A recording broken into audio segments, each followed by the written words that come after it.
Hello, everyone, and welcome. I'm Jillian White, Deputy Editor at The Atlantic. Thank you for joining us for this week's edition of The Big Story. In case you haven't joined us before, The Big Story is a digital event series where we go behind the scenes with Atlantic reporters and editors to talk about some of their latest work. This week, I'm really excited. We are going to talk about conspiracy theories. So we recently launched an entire project on conspiracy theories called Shadowland. You can find that on our website, theatlantic.com/Shadowland. And on the cover of the June magazine, executive editor Adrienne LaFrance writes about QAnon, a nascent group of conspiracy theorists that almost resembles a new religion.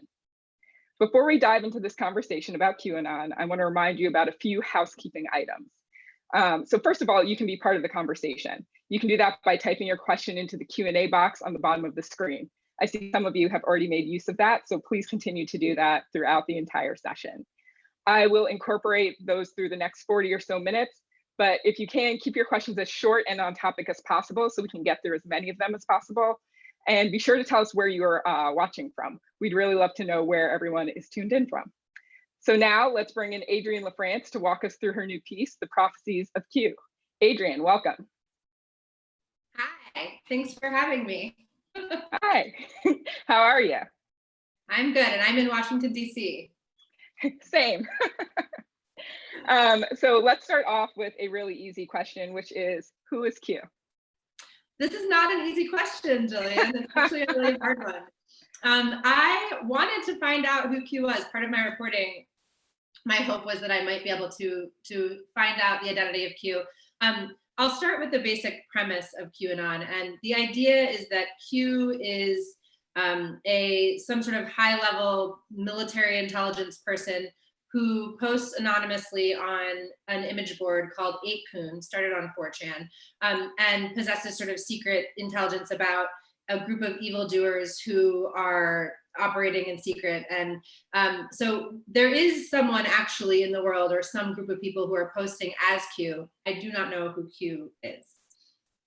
So there are some theories. Do you have any intel? Are there any favorite theories that you have, or things that you thought, oh, there's some credence behind that? They're definitely compelling figures. So I would say, I did ask the administrator of 8kun, the site where Q posts. I asked directly if he is Q or knows who Q is. He says he doesn't. His dad, who owns the site, has also said he doesn't know. There are, as you say, sort of all manner of theories about who it might be. There's a question about whether some of the sort of Q influencers are in fact Q or know who Q is. There are theories about whether the person who runs the account has changed hands over time. A lot of people believe that. So if I had evidence to say who it was, I would have put it in the story, and I simply don't know for sure. So I think a question that a lot of people have is, why was this the right time to take a deep dive into conspiracies more generally? And why did QAnon feel like kind of the group or the organization or the theory to center this piece around? Right. So we know that this is a sort of golden age for conspiracy theories and conspiracism. I mean, the president of the United States is a conspiracy theorist, which is in itself remarkable. We also, with Shadowland in particular, wanted to look at this in an overarching way, not just politically focused, and really figure out what are the mechanisms for why this moment seems so prone to conspiracism. And so that gets you into questions of the way that they spread, obviously the internet and the social web in particular, as really speeding up the spread of different conspiracy theories, but also sort of like what's happening culturally, and getting away from just the political aspect and looking really at like what is so deeply broken in America in particular right now that has led to the rise of conspiracy theories. And then to your question about Q, I mean, there always seemed to me to be something different. And I've written about conspiracy theories for a long time, but this one was different, and it was evident to me even before I started reporting, like clearly it's different because it's sort of this participatory conspiracy theory that's unfolding in real time. And so I had this sense of like, well, maybe it's really popular because people are just kind of engaged in it in sort of like a fan fiction way almost. And so one of the things I really wanted to know is like, who's actually believing this versus are most people engaging it with it almost as a game? And then through my reporting, it ended up being actually really surprising to me to find that there were quite a few people who are what I sort of refer to as true believers, and that the nature of their belief in Q seemed to go farther than conspiracism into something almost religious in nature. And so that's sort of where my reporting led me that I didn't anticipate going in. I actually want you to dig in a little bit on the religious angle. When I was reading your piece, I found this to be one of the most compelling parts of it, and kind of one of the most compelling reasons that QAnon in particular feels different and interesting in this moment. And I thought that when people were talking to you about why they followed QAnon and why they were so interested in this, I think the idea that folks on the outside have is that this is maybe weird. Occasionally there's been violence associated. Obviously you start your piece talking about Pizzagate, but people seem to find some level of hope or promise or something in it, which almost also seems at odds with the fascination with the apocalypse, right? So I'm wondering if you can delve a little deeper into this idea of like, what are the religious aspects and how do you think they ended up getting tied back to QAnon and how does that make it special? Right. So I found the same contradiction, like the sense that where a person might just kind of like casually encounter a Q follower online might be like in an online mob where you see really angry people defending Q, or in news stories where you hear about a violent event having taken place and the perpetrator maybe having like had expressed pro Q sentiment. And so there's that aspect. But then when I talked to individuals about why they were so drawn to Q, I found again and again this sense of like serenity almost, and this sense of, as you say, like hope, people saying that Q is giving them hope and that, you know, they find community among other Q supporters and that they come together and they're sort of like studying and interpreting these Q drops, as they're called, the messages that Q posts to these image boards. And the more I talked to people, the more it became clear that this wasn't just a sort of political, you know, it's a pro-Trump conspiracy theory. So the people who believe in it tend to be supporters of the president, but it wasn't an expression of political beliefs, but more sort of looking for people who shared an existing worldview that Q really neatly just sort of made sense to them from the beginning. I heard that again and again too. And so yeah, you have people studying sort of a foundational text or interpreting a foundational text in these Q drops. You have people like forging a community around it.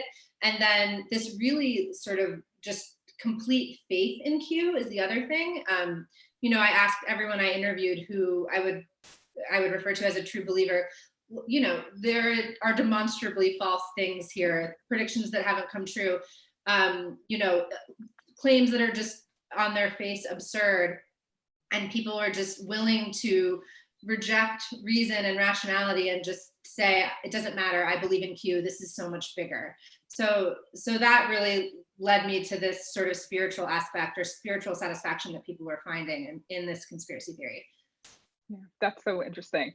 All right, I want to take a first question from our audience. This is Brad Pearl from Houston. Brad says, isn't the Q phenomenon a very small group? Why does the media give them so much airtime?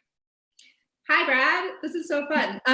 So yeah, it's a really good question and something that I really obsessed over, because I did worry about, you know, and we talked about this a lot with Shadowland, the larger project we did on conspiracy theories as well. Like, how do we find the line between exploring why conspiracism has taken hold, exploring the stakes, which are quite high, versus do we risk further spreading them? Do we risk making them seem too entertaining? And so these were things that we talked about a lot. And in my approach to the story too, I mean, first of all, I'll say that it's not just a small group and it's not just a fringe group. It is very much in the mainstream. So there are huge audiences of people going to YouTube and Facebook, and you know, it's no longer just on a subreddit even, although Reddit is mainstream enough, and Reddit has since banned many prominent Q groups. But my thought going in is that this is in fact consequential, and as journalists, it's our obligation to not turn away from things just because they're absurd or dangerous. I mean, one of the comparisons I make in my story is to birtherism, and I was living in Honolulu during the rise of birtherism, and at the time I remember our newsroom really debated, like, should we even pay attention to this? It's so patently absurd. It's so evident what then, you know, Donald Trump, who was only flirting with a 2012 presidential campaign, it was so clear what he was trying to do. And yet I look back on that now and think that a lot of reporters didn't take it seriously enough. And so hopefully that helps explain a little bit of my thinking. But yeah, it isn't just a small group. So that's how I thought about it. So another question from Susanna Sturgis, wondering if literalist religious beliefs make people more vulnerable to conspiracy theories, or maybe less vulnerable because they've already got an unprovable theory. And I'm sorry, I missed the first part of it. What is it that could? Wondering if literalist religious beliefs make people more susceptible to believing in conspiracy theories. That's such a good question. I don't know if, I certainly have not in my reporting encountered research that finds a strong correlation between, if you're already quite religious, then you're also more likely to believe in conspiracy theory. I did talk to several people who study conspiracy theories who talk about sort of this spectrum of rationalism to conspiracism. And for Q specifically, there is definitely a lot of borrowing of evangelical Christian language and ideas. Jillian referenced a minute ago the sort of apocalyptic worldview and this preoccupation with the end times. And that's definitely part of some evangelical sects as well as Q. So there's certainly overlap, but I don't, to the specific question you asked, I don't know for sure whether there's a correlation there. So I have a question about, you wrote in your piece that this really started gaining steam around 2017. So that was right after the election. And there obviously some level of correlation, if not causation, with Trump and kind of people who voted for Trump or who believe in his ideology. But looking forward, I'm wondering about two things. One, how you think QAnon and true believers dovetail with and will interact with this time of the coronavirus pandemic. And then a little bit stealing Will Jones from Cheverly, Maryland's question, how will conspiracy theories affect the 2020 election? Such good questions. So the Q crowd is all over coronavirus conspiracies already. It was actually really interesting to see this play out right around the time I was finishing writing this story. Was when we were entering like official global pandemic status. And so I noticed it seemed that the Q crowd was sort of taking following Donald Trump's lead on this. So at the time when he was saying like, this isn't a big deal, it's nothing to worry about, Q wasn't really weighing in on it.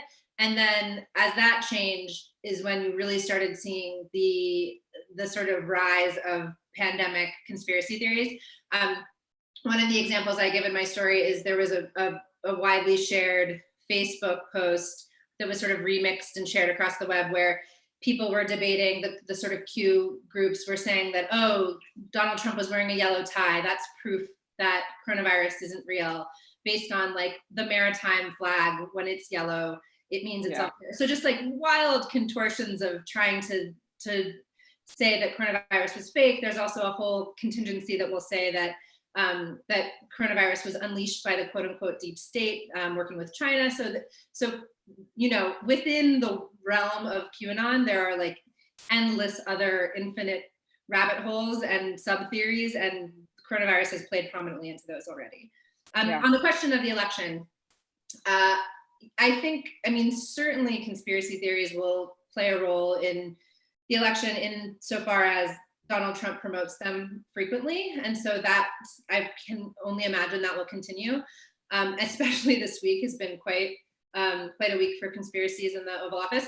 And then just misinformation and disinformation more broadly. I think people have asked me before whether there's any evidence that like Russia is behind QAnon, for example, and I didn't find that in my reporting, but I am certain that Russia pays close attention to the conspiracy theories that have sort of seized the American imagination and would absolutely leverage those to continue to sow political chaos and discord here. So without knowing who's behind them or driving them, we know that foreign actors are interested in exploiting existing conspiracy theories here. So those are the first things that come to mind. So that actually dovetails nicely with a question that I know a bunch of our viewers had, which was how much of a global phenomenon is this, or is it mostly US centric? Someone actually had a question about Russia. Sorry, I'm missing your name at the moment. And then Karam in London said that reading this piece alongside Franklin's piece in the magazine made them wonder whether or not the IRA could be fanning the flames as well. Yeah, so in my reporting, I really didn't focus on foreign actors, and I think there is a ton to look at there. Like we have, again, just looking at what happened in 2016, we know that people, Russians and beyond, look to exploit this kind of chaos in America. So I just didn't look into it for this piece, but you're right. Everyone should read Frank's piece too, which is brilliant and terrifying. And what was the other part? You had a first part of your question that I've totally missed, Jillian. Sorry. Oh, no. So it was basically just what is the nature of this globally, or is this mainly just a US phenomenon? Right. So it's not just a US phenomenon. I mean, Q specifically is global for sure, despite being focused on Trump, who's American, of course.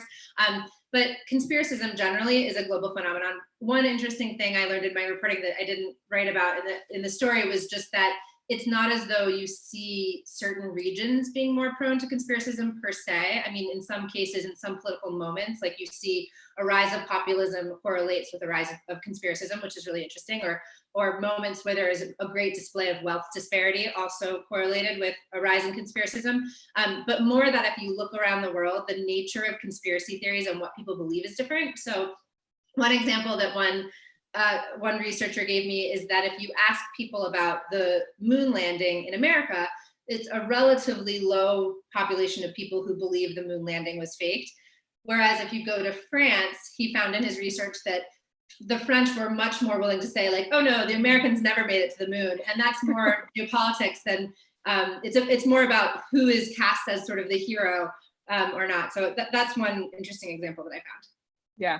We have a few people who have asked questions that basically amount to, if I have a loved one who believes in Q, for instance, Cheryl from the Chicago area says, my son believes in Q and considers himself a patriot. Should I be concerned? There are a few others who say if they have, and you mentioned a few of these folks in your piece, if I have, for instance, a mother or an aunt or an older family member who believes in Q, how would I even begin talking to them to try and get them to see maybe that there are parts of it that certainly don't make sense? It's a really good and difficult question. So there's a lot of research into this question of how do you convince people to accept reality, which should be easy, but unfortunately is not. I think if you look at a lot of the research around the anti-vaccine movement, people have found, and we've written about this, I should be like dropping links into the chat. Maybe I can do that in a minute. But we've written some interesting stories about how if you just try to go up to someone, and this stands to reason, like if you just go up to someone and you say like, what you believe is nonsense, like just look at the facts, that often isn't persuasive and in fact just annoys people. But trying to understand why someone believes something, presenting them with facts on their own terms, those kinds of things are tactics that you hear about being more likely to work. Approaching people with empathy rather than aggression. But no, I think it's really challenging. And part of the problem is, with Q, it is concerning. It amounts to a mass rejection of reason. And that's not only damaging on a personal level for someone to sort of have a break with reality, but also on certainly a societal level. And one of the people's questions you mentioned, Jillian, they talked about someone identifying as being pro-Q and a patriot. Yeah. It is really interesting the extent to which the Q crowd has adopted this language of patriotism and talks about their sort of mission as being ultimately patriotic, a battle between good and evil. So, it just saying you're a patriot may be fine, but then when it's wrapped up into all of this, fantasy treated as real, that's when it's really concerning, I think. Yeah. I'm trying to find the person who asked this, but someone asked a question that I've actually had too, which is why the focus on pedophilia specifically? Is it just because it is so universally abhorrent and everyone can kind of get behind the idea that that is bad and, as you just mentioned, just morally corrupt, or is there something else there? I think this goes to the whole notion of a battle between good and evil. So, I mean, there's a couple, it's really interesting. I think you're right that everyone can agree that the notion of child abuse and specifically child sex abuse is awful. And so you'll hear a lot of people say, and to be clear for those who might not be as steeped in Q as I am, the basic premise is this idea that powerful, globally connected elites are secretly abusing children and deriving power from it in some way. And so a lot of people will say, you know, if there's even a remote chance that one child is getting harmed, why wouldn't you consider that this could be real? Which is understandable and persuasive, but there are no facts to support any of it. And so my thought there is, why wouldn't people focus on the child abuse that is actually taking place, and how they can support solving the actual problem that exists.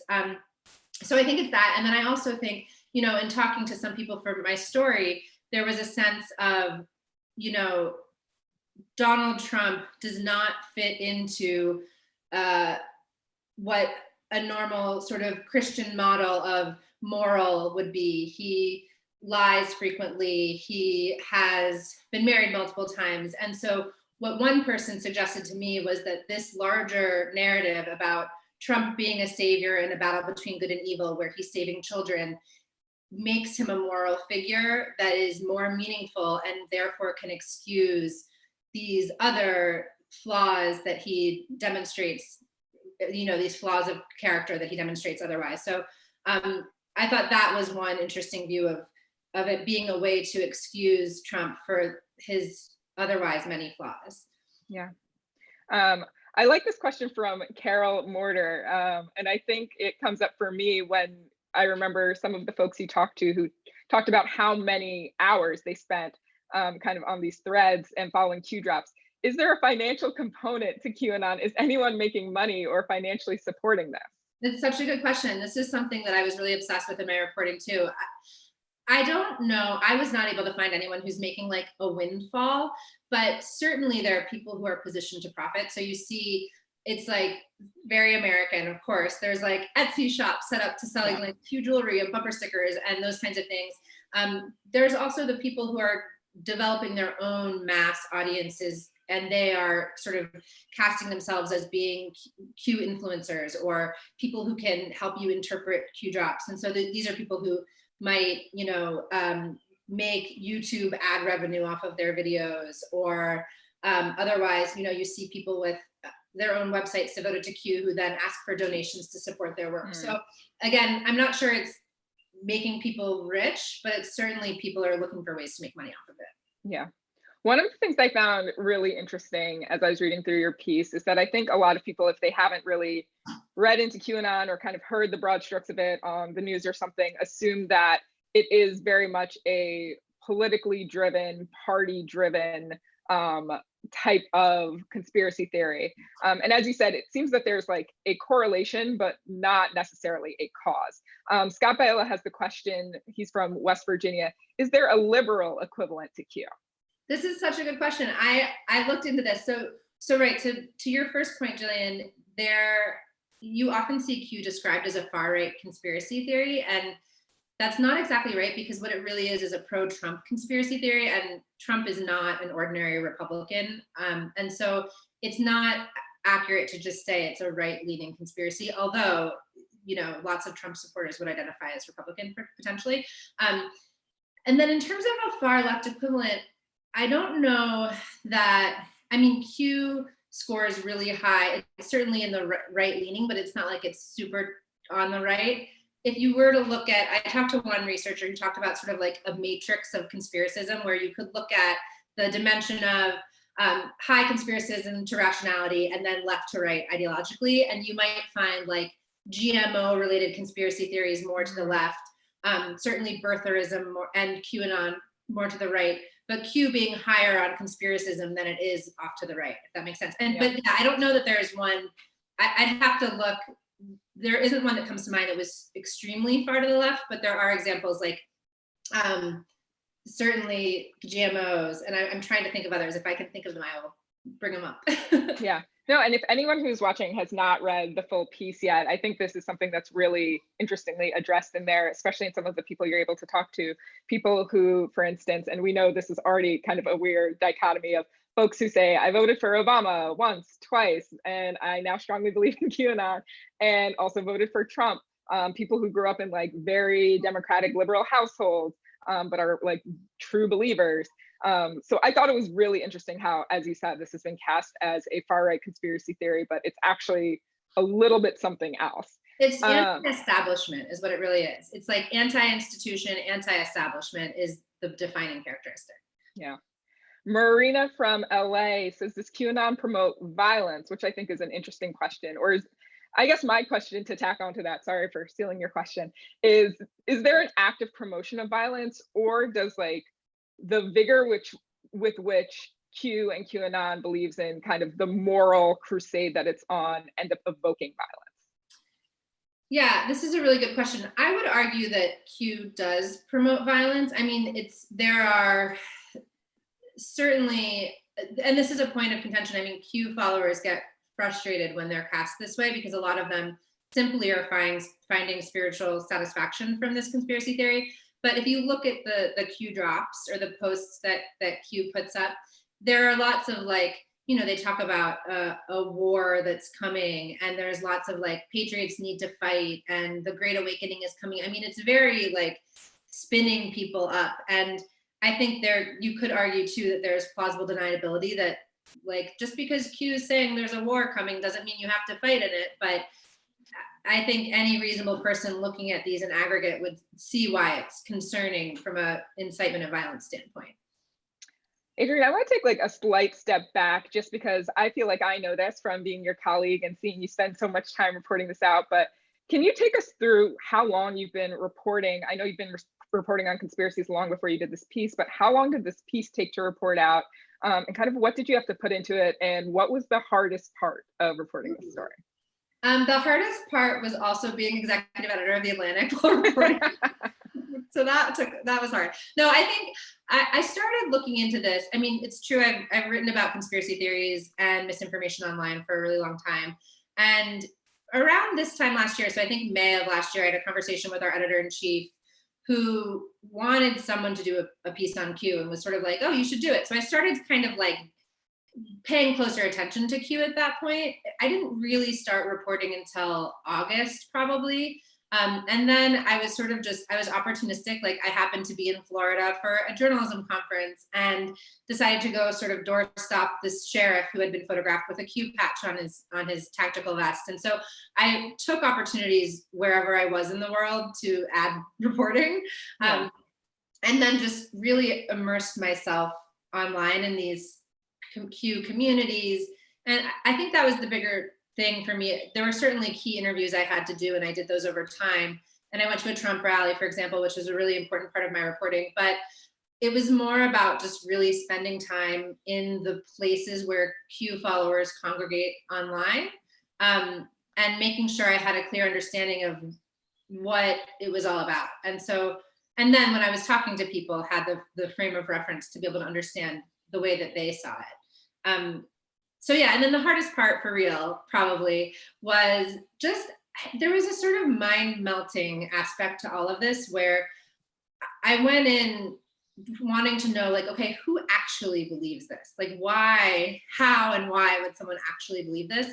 And then talking to people and hearing them use some of the language of journalistic values to explain the appeal was really fascinating and contradictory to me. So like, people would say things like, I just want to know the truth.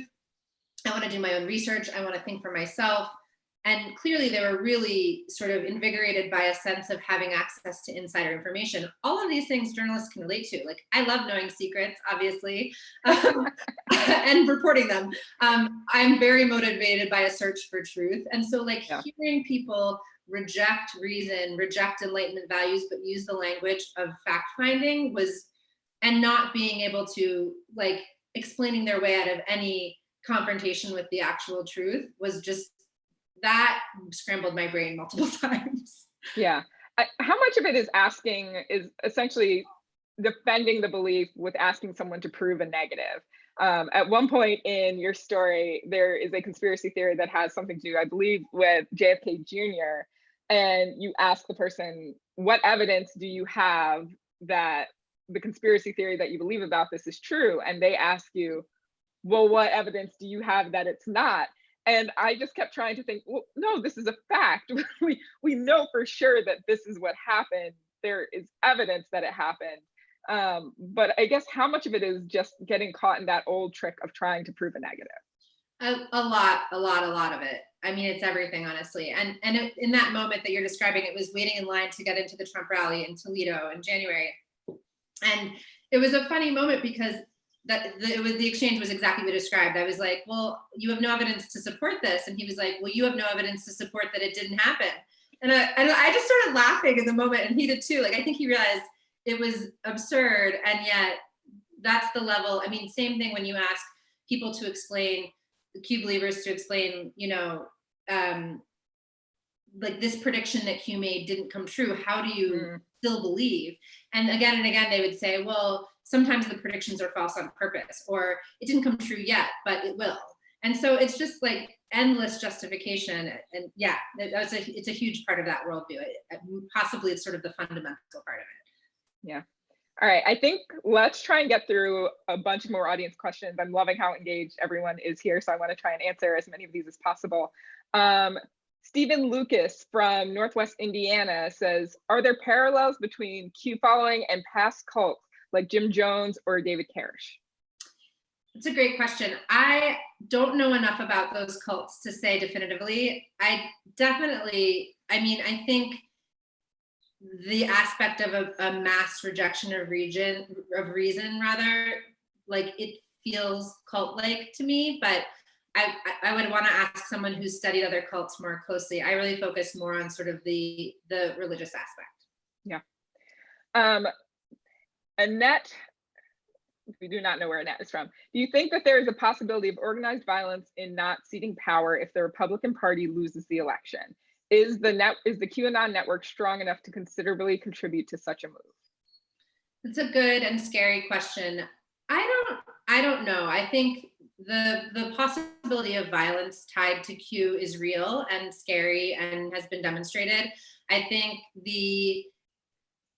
there is certainly, because it's a pro-Trump conspiracy theory, there is a sense of kind of, you know, things escalating as we approach the election. I don't know that it's so organized that, you know, I thought about this honestly when we published the piece, because a lot of people were worried about me getting harassed. My sources who I interviewed were very worried about getting harassed. And I do see it as somewhat different, despite, you know, you'll see people online find the hashtag, and certainly I've had a very colorful, my Twitter mentions have been very colorful. But it isn't organized in the same way that even like Gamergate was organized, for example. And so this is one of the interesting things about a sort of geographically disparate community forming around Facebook groups. And I think if a really charismatic leader from within Q wanted to incite violence, they could, which is scary, but I haven't seen, you know, we haven't seen huge demonstrations of Q people taking to the streets yet. So I would want to be cautious about predicting that, I think. Yeah. Liz from Joshua Tree says, fabulous piece. I agree with Liz. And wonders if there is overlap or kind of similarities between QAnon and what she refers to as kind of far-right hippie groups like anti-vaxxers. Interesting. Thanks, Liz, first of all. I'm not sure. Anti-vaxxers also, I think, I sort of identify them with being left in some fashion too. So we should look at what the ideological makeup of the anti-vax movement is.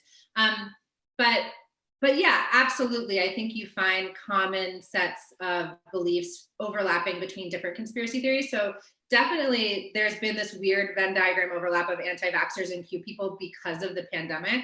So you have the same group of people saying that the same group of people who believe in Q, who say the pandemic was unleashed on the world deliberately, and then who also say, and therefore you shouldn't get a vaccine when it becomes available. So like there are these weird sort of coalitions between different conspiracy theories.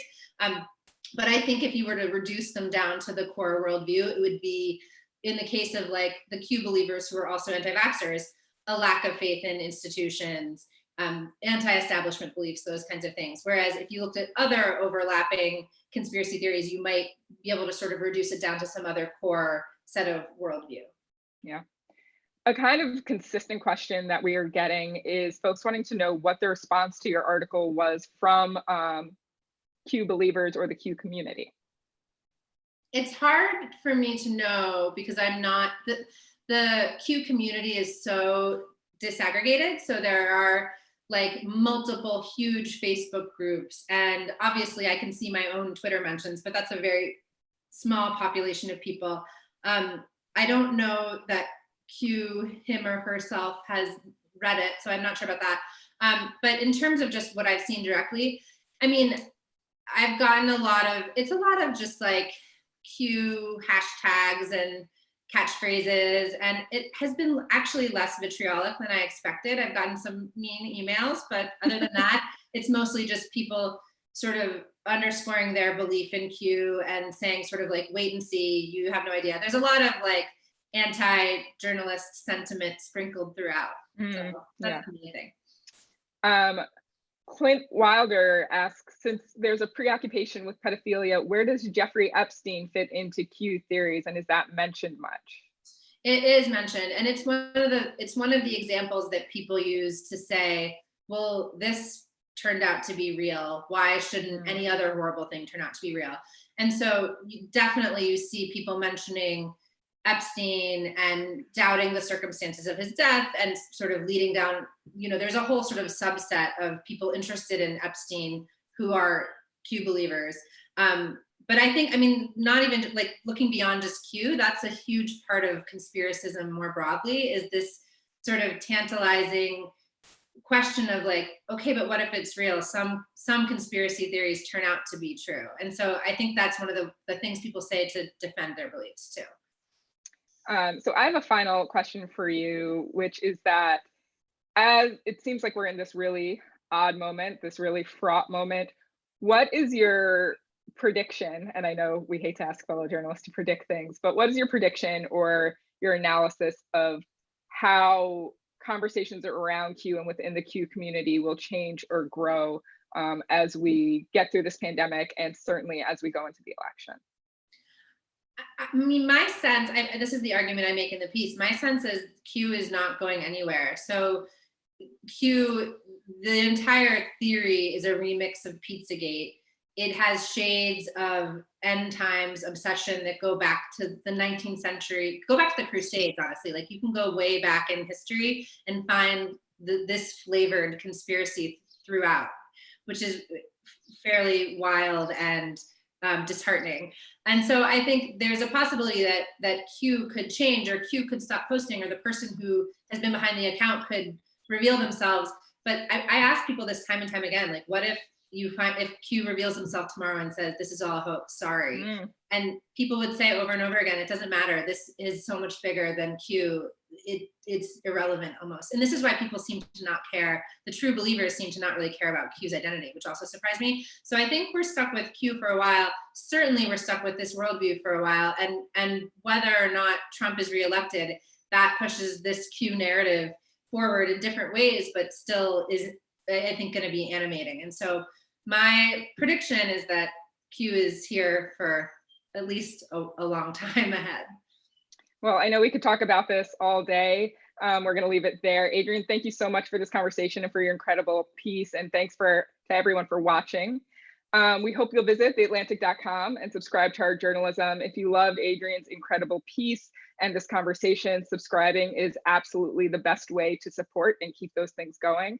We hope you'll join us for the next big story next Thursday at 2 p.m. Eastern. That will be a conversation between the Atlantic's Frank Foer and McKay Coppins about Russian interference and our elections. We'll send you more details via email, so stay tuned for that, and see you there.